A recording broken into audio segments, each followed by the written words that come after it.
Driving at night had always been a solace for me, a time to reflect and unwind. The rhythmic hum of the engine and the whispering wind through the cracked window offered a peaceful retreat from the chaos of my daily life. But that night, the darkness held something far more sinister.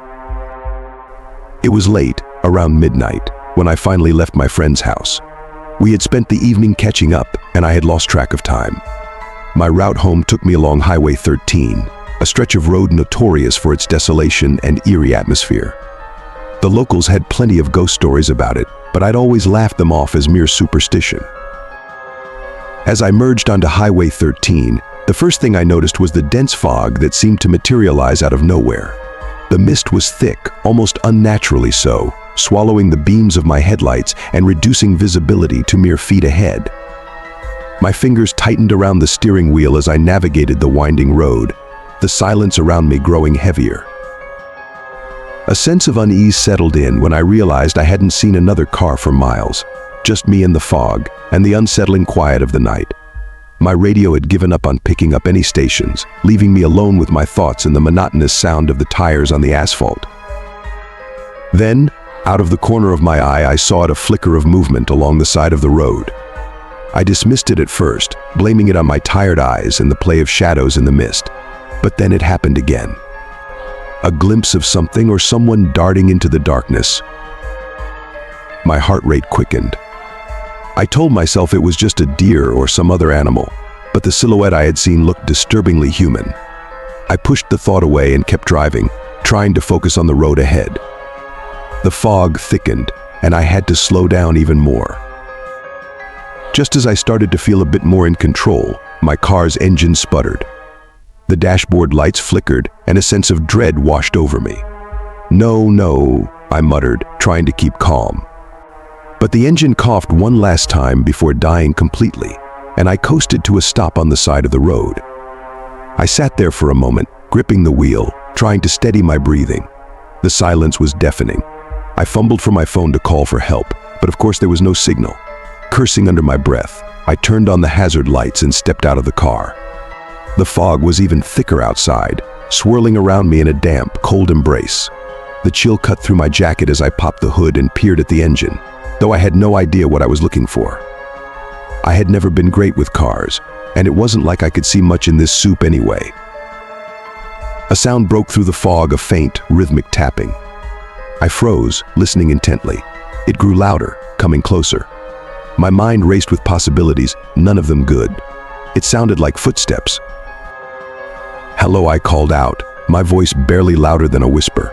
No answer. The tapping continued, and I felt a growing urge to get back in the car and lock the doors. I turned back towards the car, but then I saw it, a figure emerging from the mist, its form distorted and wavering. It was a woman, dressed in tattered clothes, her hair a wild mess around her pale face. Her eyes locked onto mine, and I felt a cold wave of fear crash over me. "Please, can you help me?" she asked, her voice a raspy whisper that sent chills down my spine. I took a step back, my instinct screaming at me to run, but I couldn't just leave her there. "What's wrong? Are you hurt?" She took a step closer, and I noticed the way her limbs moved jerky and unnatural, like a marionette. "I've been stranded here for so long," she said, her eyes never leaving mine. Something about her didn't feel right. I glanced at her feet and saw they weren't touching the ground. She was hovering just an inch above the surface. Panic surged through me, and I stumbled back, tripping over my own feet. "I'm sorry, I can't help you," I stammered, scrambling to my feet and rushing back to the car. I slammed the door shut and locked it, my hands shaking. The woman's face appeared at the window, her eyes boring into mine. She pressed her hands against the glass, leaving smudges that looked like blood. "You can't leave me here," she hissed, her voice echoing inside my head. I twisted the key in the ignition, praying for the car to start.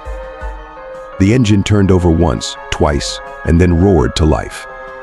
I didn't wait to think. I floored the gas pedal and sped off, the figure of the woman disappearing into the fog behind me. I drove like a madman, my heart pounding, my mind racing.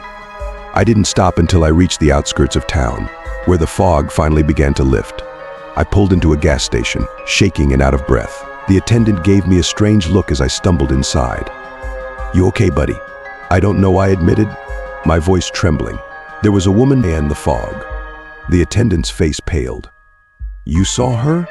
The lady of Highway 13. I nodded, feeling a cold dread settle in my stomach. He leaned in, his voice low. "They say she's the spirit of a woman who died in a car crash years ago. She wanders the highway, looking for someone to take her place." I left the gas station, my mind reeling.